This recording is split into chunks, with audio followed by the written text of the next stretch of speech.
on Straight Talk Africa, Nigerian President Muhammadu Buhari met with President Donald Trump at the White House Monday.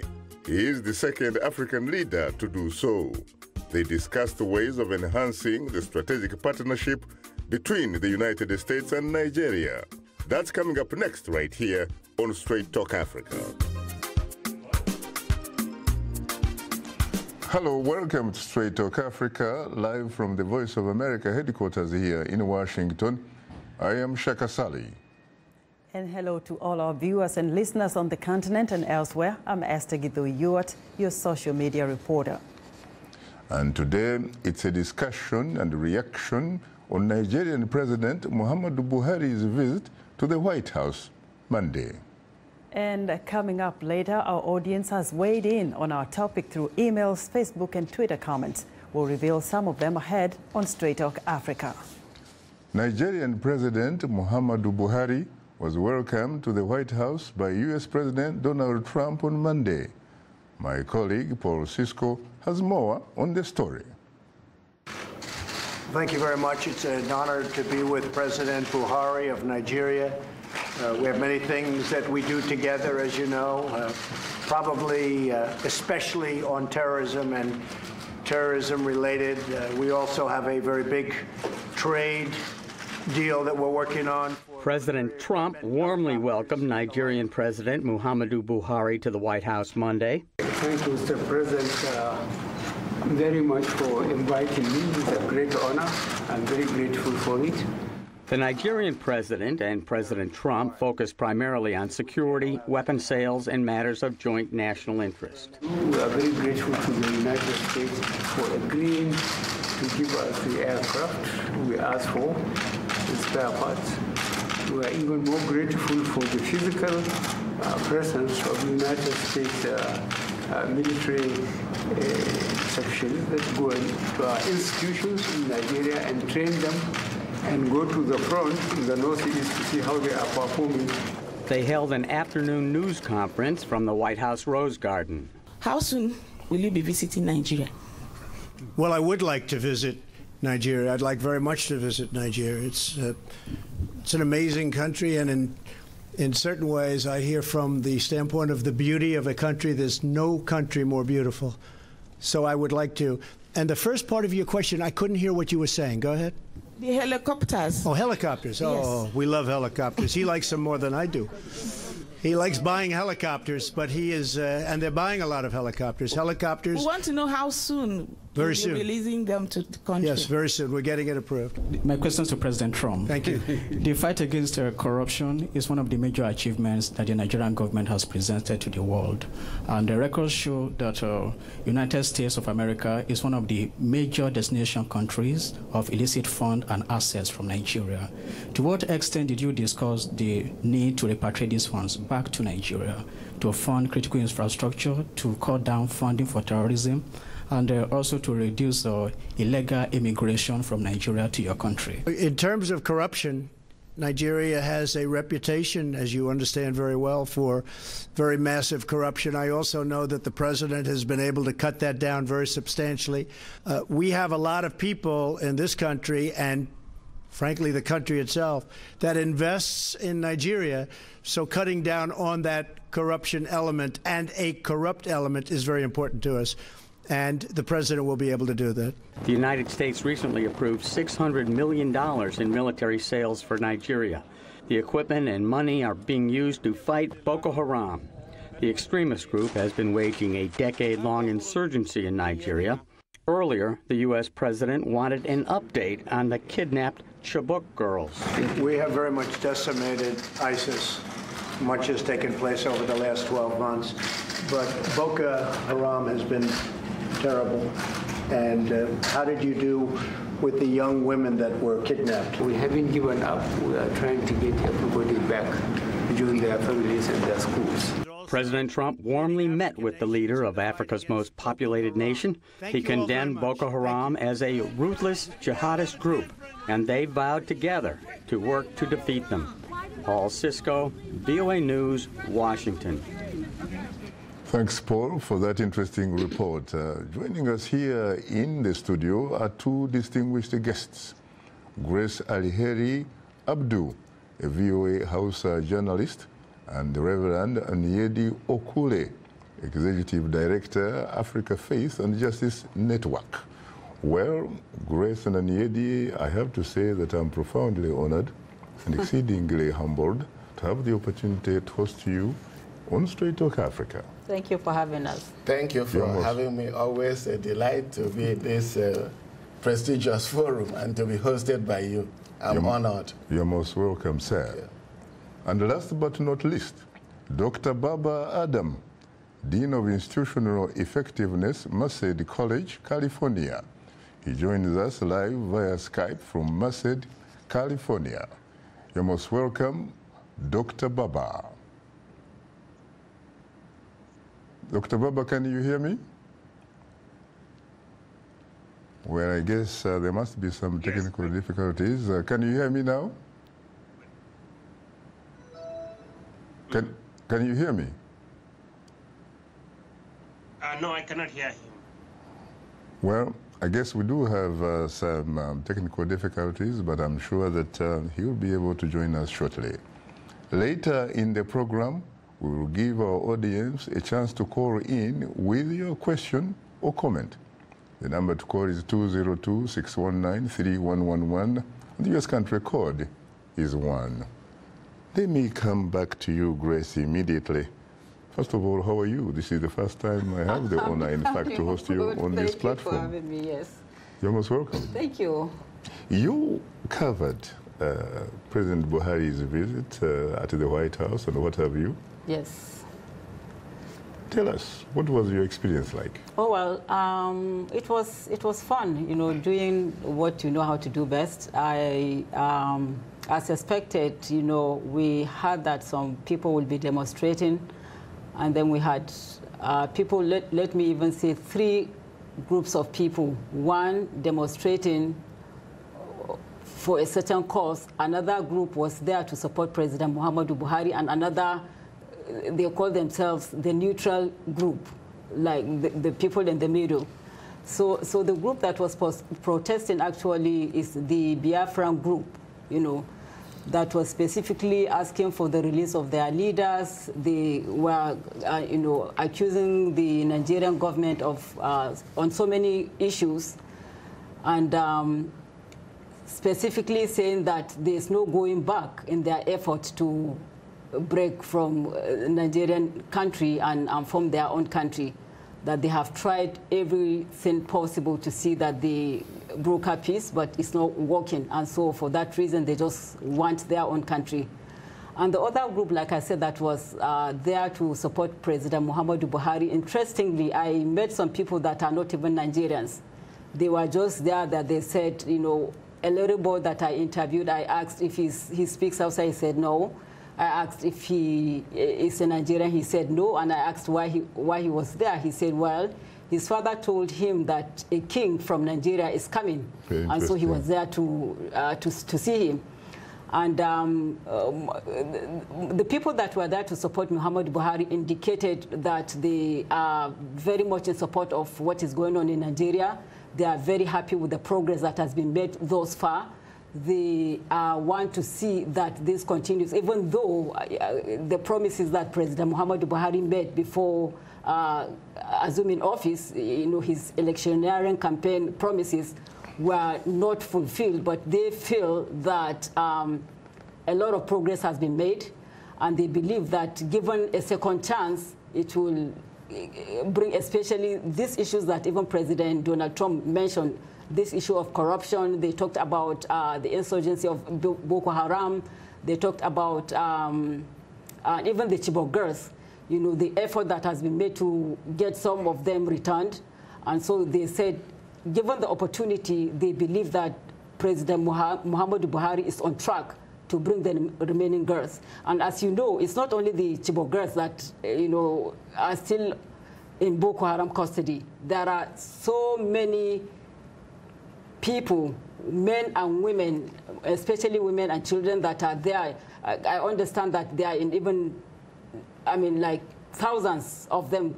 I don't know. I mean, there's no way you can verify the number, But there are so many people, apart from the Dapchi, Leah Sharibu, the Dapchi girl that is still with them, and the 112 Chibok girls that are still under Boko Haram custody. So there are a lot of women. So Nigerians generally, the people that were there yesterday in support of Muhammadu Buhari, were saying that they believe, given a second chance, President Buhari is going to do much more than they already are seeing at the moment. So basically... Grace, were you surprised that there were 3 different groups demonstrating or...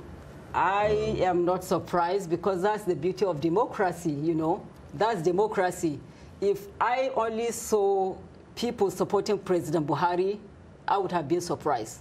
And if I only saw the group that was there protesting, especially the Biafran group, I would also have been surprised. But like I said, to have 3 different groups, these people in the middle saying, I am neither here nor there, I'm just saying this is what is happening in the country and this is what needs to be done. And out of the 3 groups, which group had more people? Of course, the Biafran group. Really? Interesting.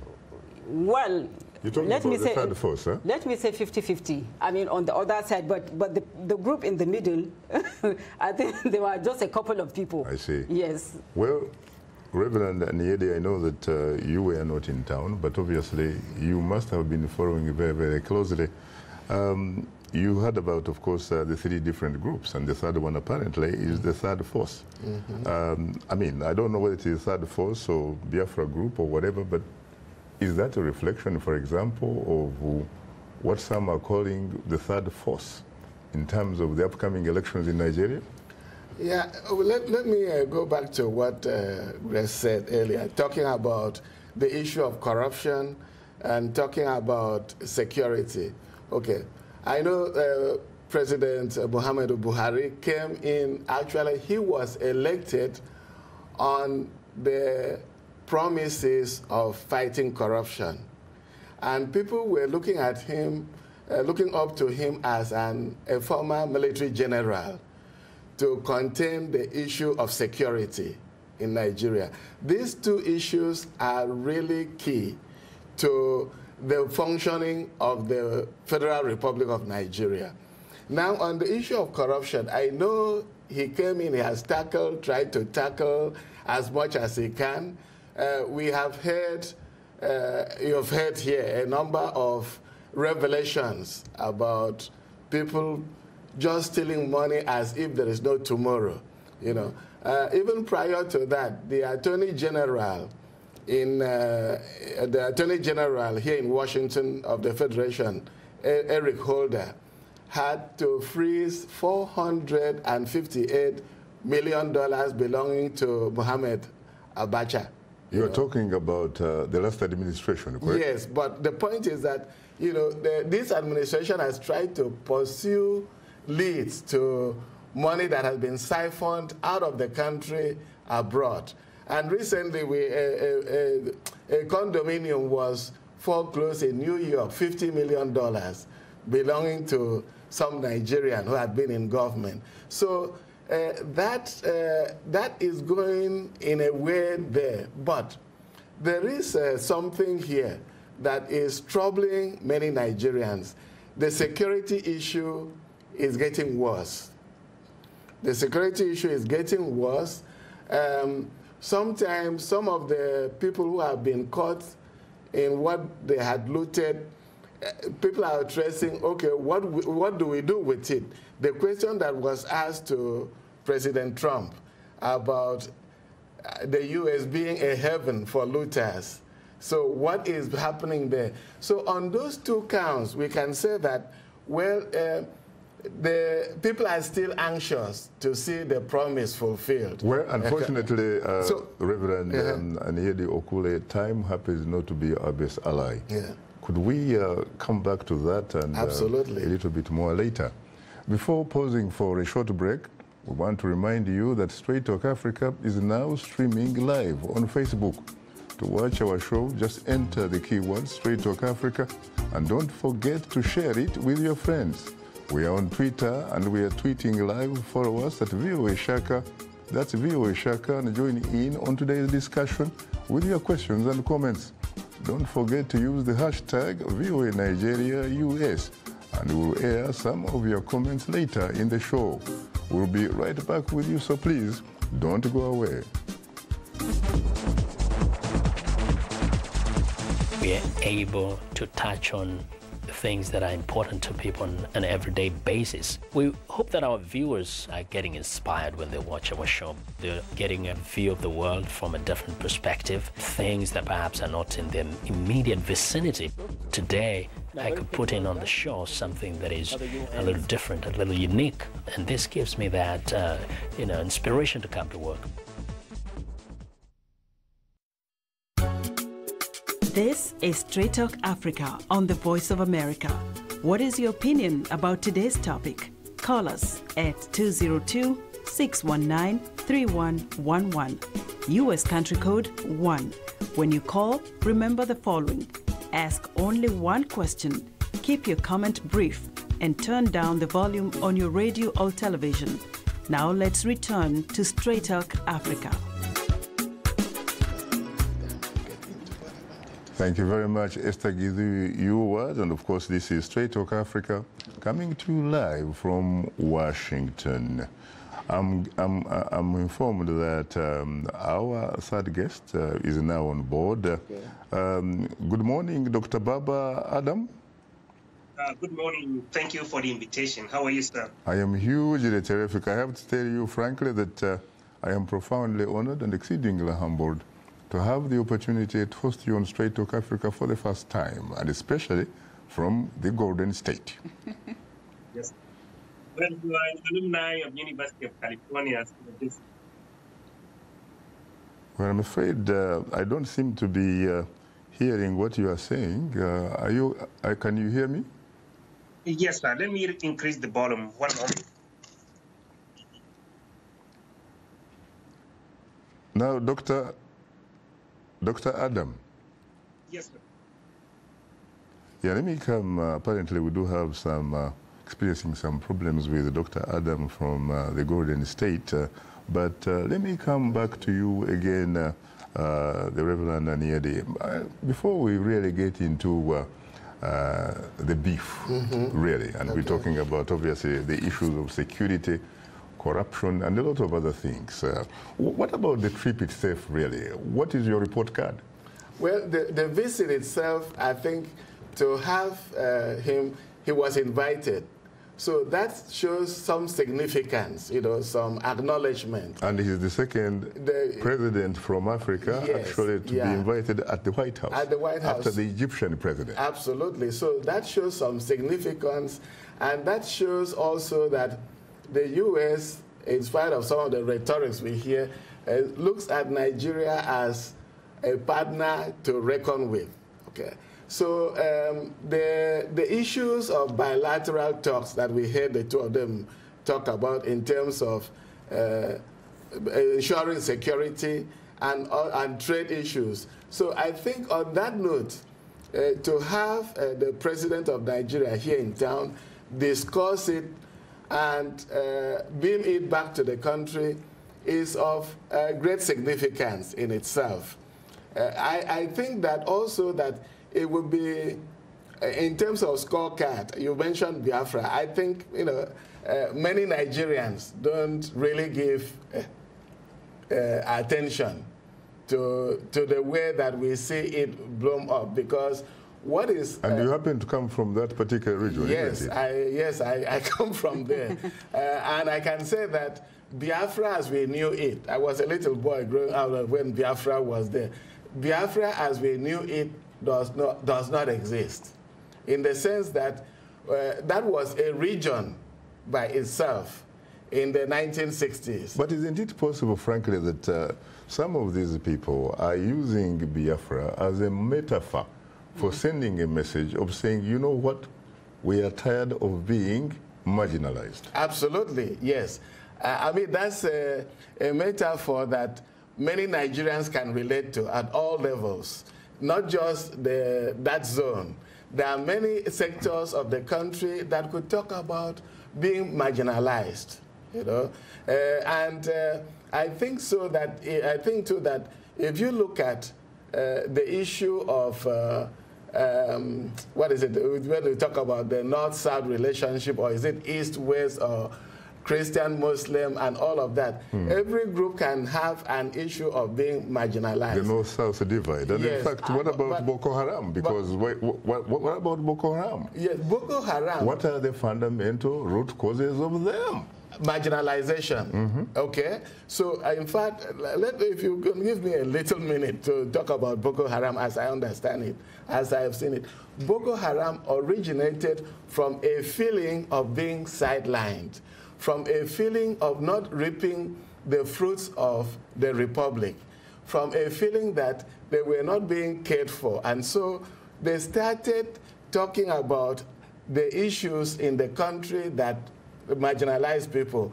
And when they started, the governor of the state actually used them, you know, used them for political gains. At one time, Mohammed Yusuf, the founder of Boko Haram, had 250,000 followers. And so when the then governor used them and then dumped them, that's when things started going the other way around. So there's a feeling of being sidelined by disaffected groups. And you know, Pope Francis has said repeatedly that when you begin to analyze violence, most of them come from a feeling of being excluded. And so that exclusion is happening in pockets of the country, and it's a cause of all this uprising that we see. Very interesting. Grace, what about... you know, that's why, interestingly, even the people that were protesting, like I said, there were three groups. One group staying in the middle, not protesting, actually just being there as Nigerians and observers and like just showing interest and supporting the fact that their president was in the White House at the time. Interestingly, even amongst the people that were protesting on the side of the Biafrans, there were some of them that, you know, were for dialogue, you know, just putting across. There were some of them that were saying, like, the line is, there's a dividing line. Now there's no going back. They are just, this is what they are requesting for, and there's no going back.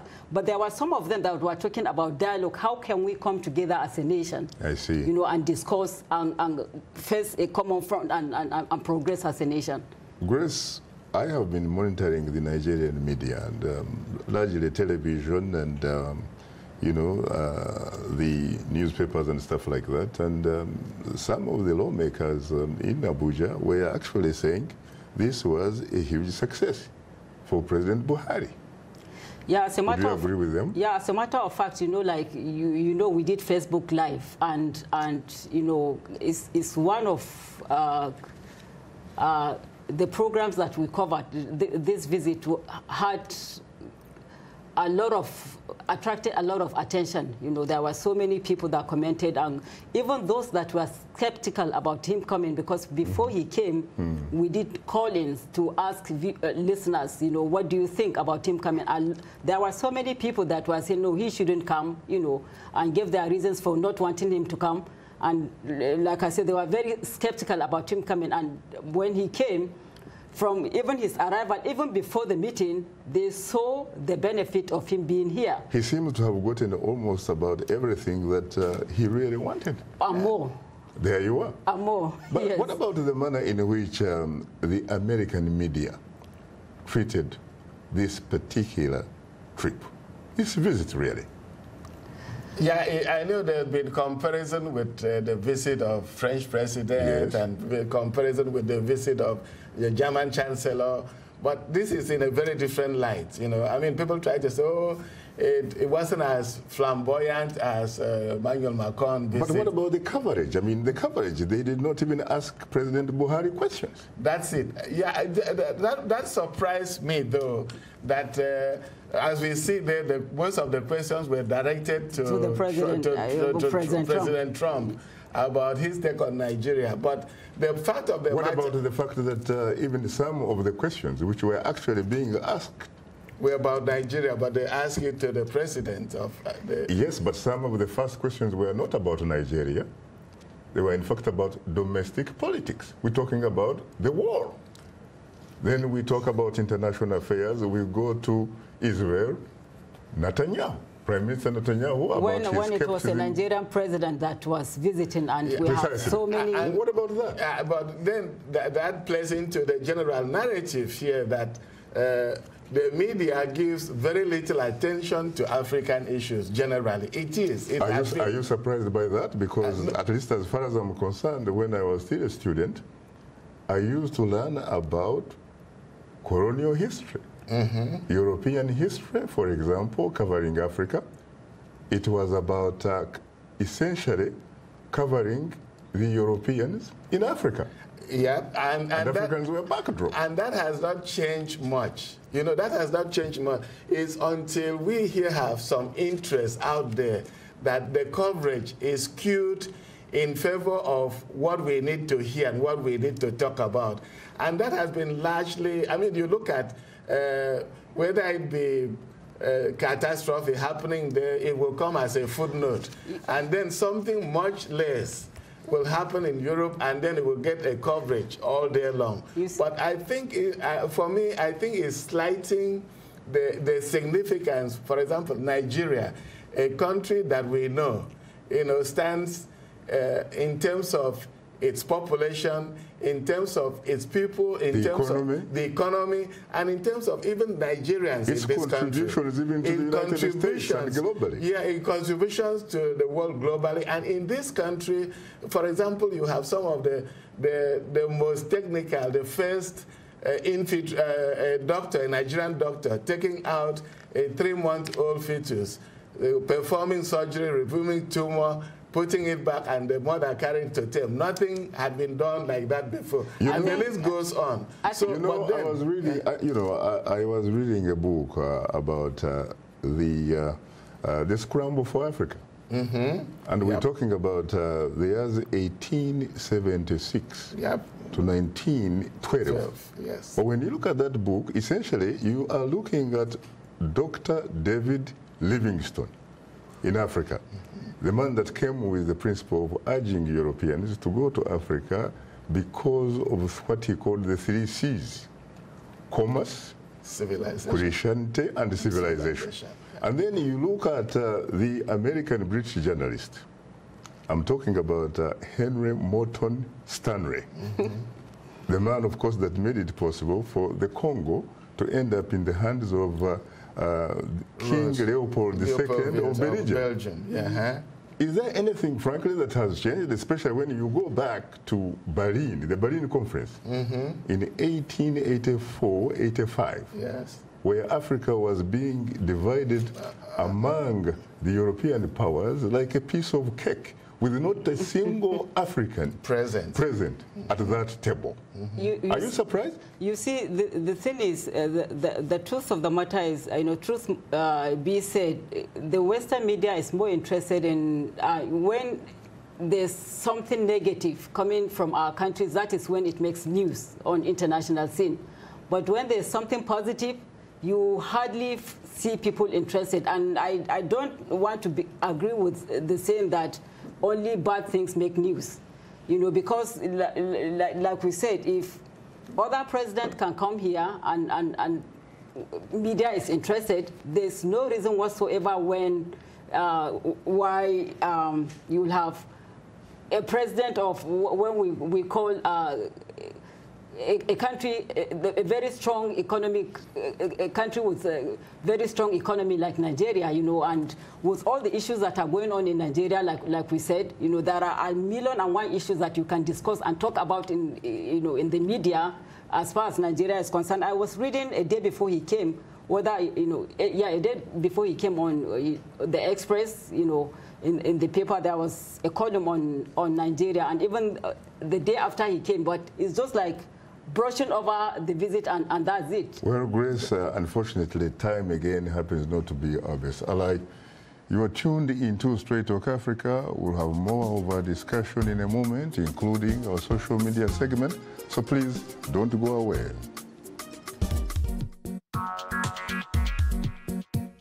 Like Voice of America on Facebook. Follow VOA on Twitter.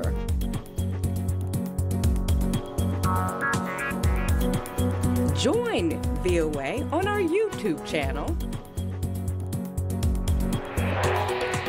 Like, follow, join VOA.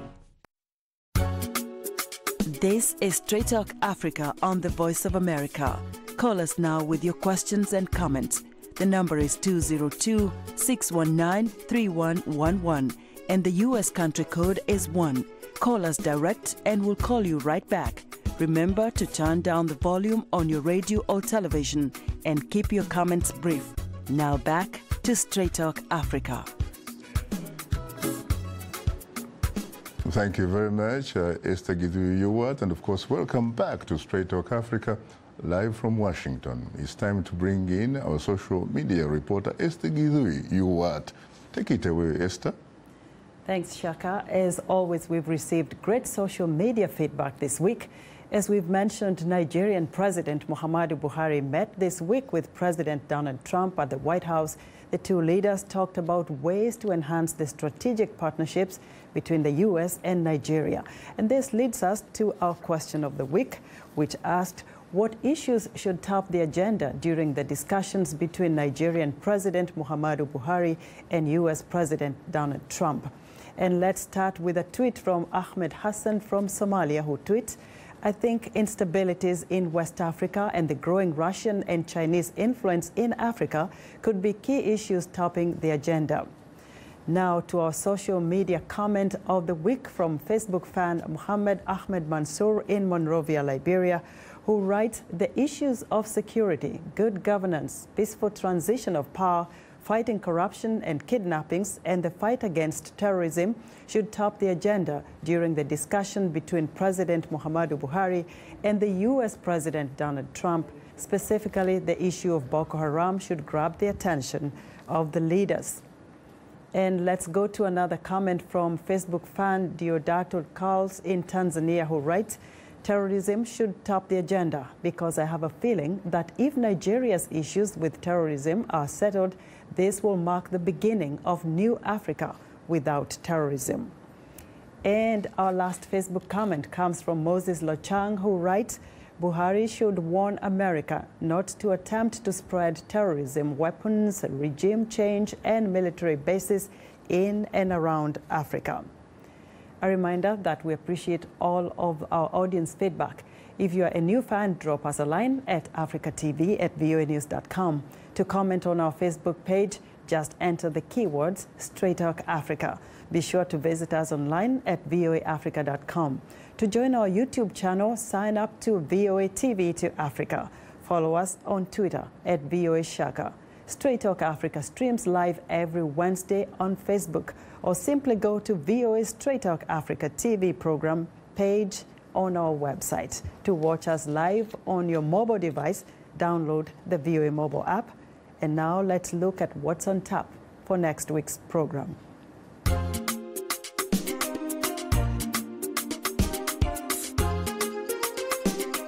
Next week on Straight Talk Africa, a look at the Golden Handshake.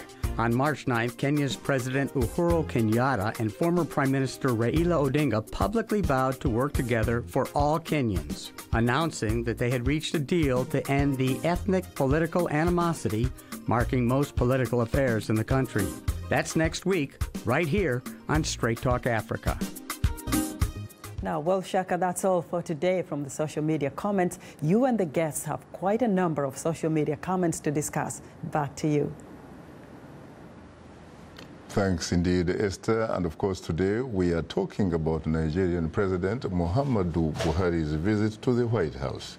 And our guests are VOA journalist Grace Aliheri Abdu, Reverend Aniedi Okule, Executive Director, African Faith and Justice Network, and Dr. Baba Adam, Dean of Institutional Effectiveness, Merced College, California, who joins us live via Skype.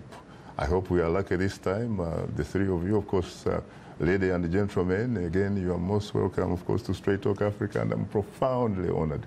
Thank you. Exceedingly humbled, really, to have the three of you on the show. Thank you. You're most welcome. Let's go to California, the Golden State. Can you hear me Dr. Adam this time. Yes, I can hear you very clearly. Thank you for the invitation. You're most welcome. I don't know whether you've been following the discussion here in the studios, but if in fact you were, you probably heard about what a lot of people thought would be the agenda, really, in as far as the meeting between Nigerian President Buhari and President Trump. Yes, I heard the journalist and I heard the pastor. The meeting basically, on Nigerian point of view, was on security, violence, trade, and the human rights. But I wish they would have expanded it more. So, you know. But what about the fact that the American media did not actually cover those issues? Well, again, you know, we set our own agenda, but the idea is that, as you saw, the hoopla which happened when the French president came to White House with state dinner and everything, and there was a lot of things. Again, the coverage is extremely terrible, and the press conference that President Buhari himself did out at the Rose Garden in White House is not that well covered. So again, the U.S. press and media need to do a better job on Nigeria rather than just when, like the journalist, your host, is saying only when there is poverty, hunger, or problems in that. And again, you mentioned about the partition of Africa and Berlin Conference and so on, which is really a terrible. Only non-Africans are there, and the same thing is happening all over again. Mm-hmm. Are you surprised about, you know, the fact that this really happened, especially when you know that the sort of colonial history you probably grew up on was in fact the history of Europeans in Africa? The Africans, in fact, were a backdrop on their own territory where they are supposed to be giants. Well, again, the Africans need to, you know, we again need to get our acts together, and that will, you know, I don't want to say force, but the American media or American business or whatever to take notice of the Africa. But so far as we are playing second fiddle or third fiddle or fourth or whatever, they will just take us for granted, and again, they will perform things without our interest, just like in the 1880s when they, you know, sat down in Berlin and partitioned Africa. You know. So what about the Reverend? Yeah, there is just to buttress that, there is a saying that until the lion tells its own story, the story of the hunt will always glorify the hunter. Exactly. You know, so you know, actually, you know, that he's touching on that, both of them. It is probably beyond simply a story. Yeah. It probably also involves behavior, really. Both, you know, and how you are perceived. So actually, let me make a little background for a grave indulgence. You know, I work for an organization, the African Faith and Justice Network, which was started by Americans. American missionaries who had lived in Africa for years. When they came back here, they noticed that the media was always portraying Africa in the negative light, in the negative light. So they set up this organization 35 years ago to try to combat this negative media presence and to try to do education to tell the story of Africa from an African perspective so that people understand. Having said that, let me take advantage of your being a man, of course, of the white collar. Okay. What about Dr. Livingstone's 3 C's? Mm-hmm. We're talking about commerce. Yes. That is trade. Yep. That is okay, because that's a sort of universal language. Yes. But even in that particular context, there is someone who gains more than the other. Then Christianity. Then civilization. Yes. What do those 3 things, what do those things mean, really? Well, you know, again... What does it mean when you say you're going to civilize somebody? Well, you say, you put it well when you mention it, in the sense that you are trying to impose on another your own agenda. Your cultural values. Your cultural values, your worldview, and you've already come in with an air of superiority, so that you are doing violence to the culture and way of life of the people you think you are going to civilize, you know. So the 3 C's, let me pick it up a little, you know. Commerce, we ended up losing our raw material values. We still lose. We're still losing till today. Africa is now a continent of raw material extraction. We take something for $10, we process it for $2,000. Why doesn't Africa add value? I have been hearing this business of saying, from the time I was a kid, that Africa consumes what it does not produce. Absolutely. And produces what it does not consume. When is this thing going to change? Yeah, so the problem, you see, the problem is we appreciate, you know, something that comes from outside more than what we have ourselves. Like if you go to African countries, a lot of African countries, Nigeria inclusive, now, like right now, you have a lot of Chinese taking over our businesses. The same thing like traditional clothes that we make, now they will go and make it in China and come and bring it to Nigerian market, and Nigerians will prefer going to buy made in China. When you wash it, it's gone, than to buy what is our own. So we don't even appreciate what we have in the first place. But that's also a function of colonial mentality. Let me go to Dr. Adamu again, because obviously he didn't get the chance to you know, be part of the discussion. Dr. Adamu, I gather that you had actually been invited to come to Washington to meet with President Buhari. Is that correct? Yes, that is correct. Why didn't you come? Again, you know, in the past, we have gone to Washington, D.C. In his last visit too, and we played some key role in helping in that. I cannot hear you. What happened? Okay. The reason is that we honestly think President Buhari was given a golden opportunity to straighten some of the perceived or perception or some of the things which the U.S. President Trump said about not only Nigeria but Africa. And we are not coming to Washington to support or play like what you say in that. Again, President Trump has said the S word not only on Nigeria but whole of Africa. Again, President Buhari claimed that it was maybe made up by media or so. In addition to that, President Trump has said that Nigerians, when they come and see Manhattan skyline, they will not go back to their huts. And again, there are other things like Charlottesville and other things. So we don't feel comfortable coming to Washington and playing unless President Trump respects Africa and black people worldwide. We don't have anything against him or against that, but we're not coming to Washington or anywhere unless he acknowledges and respects, you know, us. But President Trump, I gather that he actually wrote a letter. It may not necessarily have been included the adjective of apology, but it was a sort of an apology that he sent it, in fact, to the chairperson of the African Union Commission, and that it was, in fact, accepted, or at least the language that was used was accepted by the entire leaders of the African Union. Well, again, he needs to come out. Again, I'm not telling him what to do, but in our own opinion, he needs to come out to the television and discuss that. Rather, you saw it on the Ross Garden when he's, I don't want to say cutting off President Buhari, but he was saying that President Buhari knows me, I'm a good man, and so on. Again, this issue is beyond Nigeria. It covers the whole of Africa.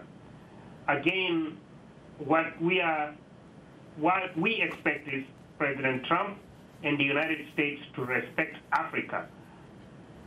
What about the African leaders themselves? Yeah, if you, in fact, were to look in the camera, direct, just in case some African leaders were watching this Straight Talk Africa program, what would you say to them that they can do so that people do not really have the excuse of looking down upon Africa or using language that is not environmentally and culturally friendly to Africa? Again, thank you. You know, I sent in, I don't want to say private communication, but I sent an email to President Buhari before he came to United States for this visit, that he needs to show dignity and respect for himself. If not, U.S. President Trump will not respect him. The same for whole African 54 or 52 or whatever countries we have. Unless we respect human rights, democracy, and denounce separatism, you know, we know the world will not respect us. Honestly, Africa has the best human resources and natural resources, and we can be country or continent second to none. And again, majority of African continent probably are under 30. When compared to Japan or Europe, the average or median age is around 60 years old. So if I'm looking to African leaders, please respect yourself, just impose yourself a term limit, and again, I'm not saying practice American democracy, but practice some form of democracy so that you are not running a country like the Cameroonian dictator for 28, 30 years, or like the former president of Zimbabwe, Mugabe, who was forced to, after he had a heroes for many years, have to be forced out. So to answer your question in short, in Africa, we need to get our acts together for President Trump or anybody to respect us. Well, first of all, you know, let's face it, Africa is made up of at least 54 nations which are members of the African Union, plus, of course, Western Sahara. Yes. It becomes 55 in a way. Yes. He talks about how Africa has immense, you know, natural resources and what have you. But who actually benefits out of these resources? The West. Not only the West, but with some elements. That's what I said. In Africa. You know, it's a function of governance. It's a function of leadership who mortgage the resources for short-term gains. And you look at, I mean, the gentleman there mentioned the enormous wealth in Africa is there, and many resources still prevalent throughout the continent. Do you know how many Nigerians, for example, have property in Potomac? Absolutely, not just Potomac. And most of these used to be governors of states. That's the point. Military officers and what have you. That's why I was bringing no factories, no nothing. That's why I was bringing up the issue of corruption. That this is something that we celebrated this current president, and people voted en masse that, you know, the incumbent government was voted out because Nigerians understand how corruption has stood in the way of development. In fact, African bishops, entire African bishops, issued a joint statement in February 2013, and they said, corruption is like a cancer that stands in the way of Africa's development. And so, yes, from that perspective, any government, any African government fighting corruption is celebrated by the people. Nigeria's elite, in particular, have siphoned the resources of the country. They are buying, for instance, in the French Riviera, here in Malibu, California, in Potomac, go anywhere. In Dubai, they have properties that you wonder how they could possibly get those kinds of money. And in Hempstead, London, and you name it. Name it. But let's face it, when you talk about corruption, when it comes to Nigeria, really, let's face it, you have to accept that type of corruption is malignant. It's because, evil. Let's face it, when I was a kid, one of the first books I read about, really, which were written by the African intellectual literary icon, Chinua Achebe from your region. Yeah. You know, things fall apart, but no longer at ease, actually. No you longer begin to see it in longer yes. at ease. And when it comes to Man of the People, 1966, what has changed? Yeah, you see, that's why I keep saying that, you know, that somebody called Nigerians in diaspora economic refugees. That, you know, like the saying, people that are sleeping with hunger in the midst of plenty. Nigerians, for instance, and you are the most, as a community, you are the most highly educated in the United States. Have no business going to foreign countries to looking for means of livelihood in the midst of plenty with the resources that we have in our country. So I mean, a lot of people are being forced to go outside of Nigeria looking for. Look at the number of people that are dying trying to cross to Europe.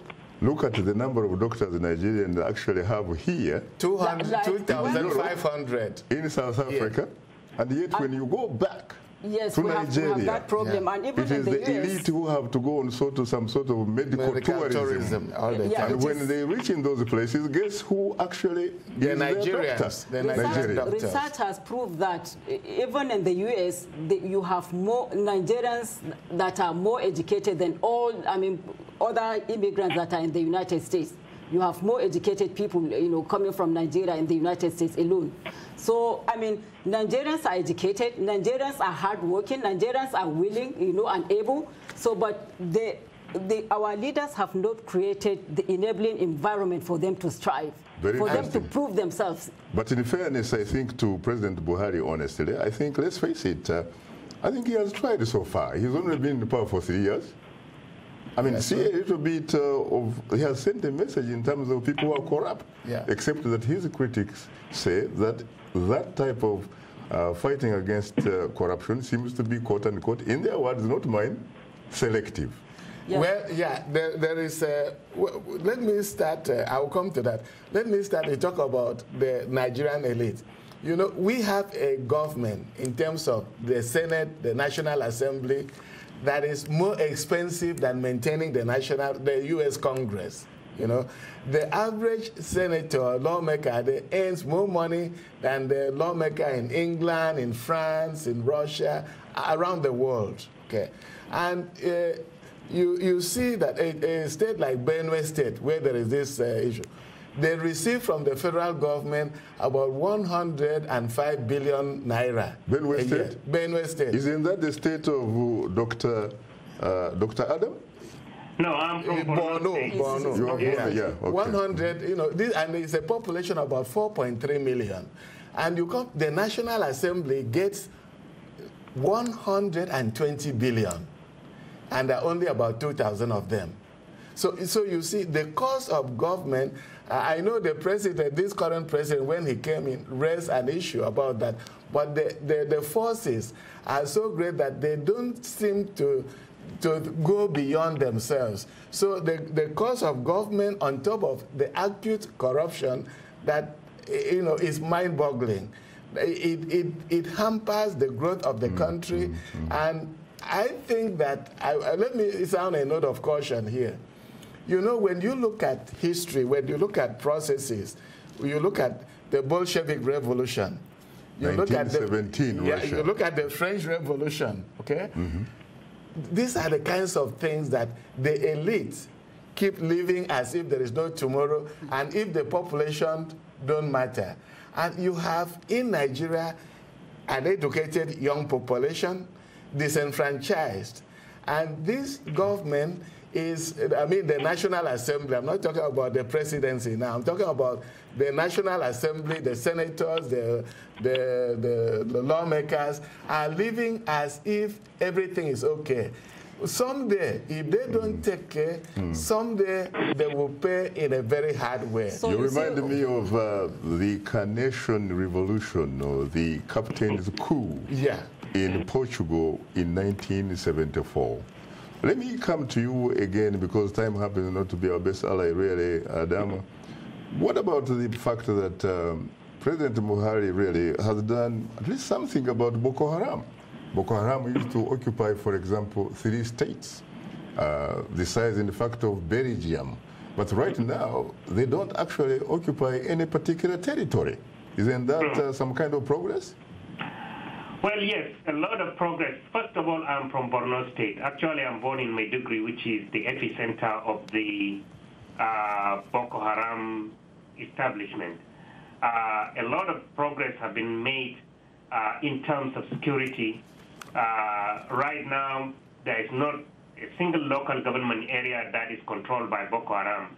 Before, they were spread to the neighboring state of Yobe and to Adamawa.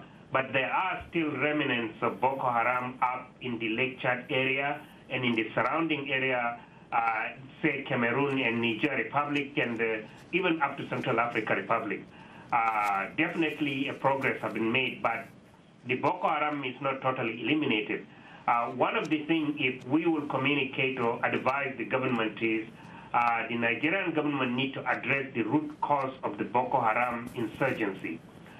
Again, the people who created Boko Haram, like Senator Ali Modi Sharif and others, are free and becoming even a chairman of a national party in Nigeria, while you have thousands and thousands, of people, made homeless or refuge. Do you have incontrovertible evidence on that? Because those are very, very serious charges.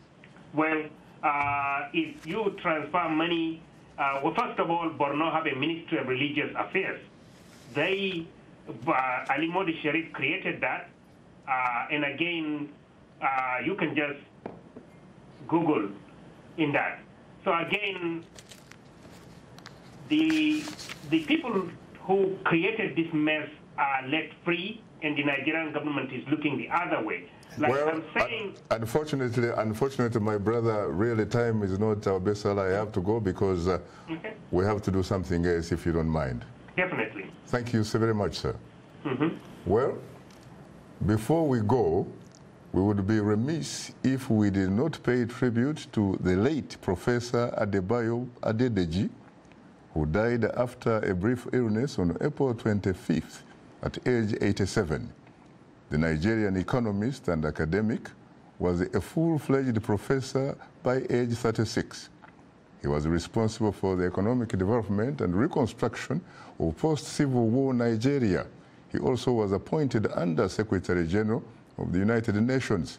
Adedeji founded the African Center for Development and Strategic Studies, a non-profit think tank dedicated to multidisciplinary and strategic studies on Africa.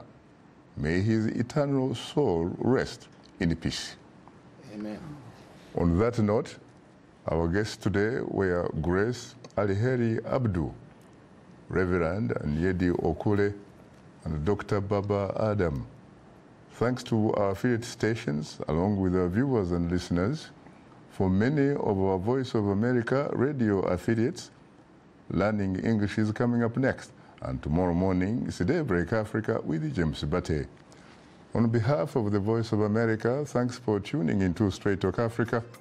In the meantime, get better, not bitter Nigeria. And please remember to keep the African hopes alive.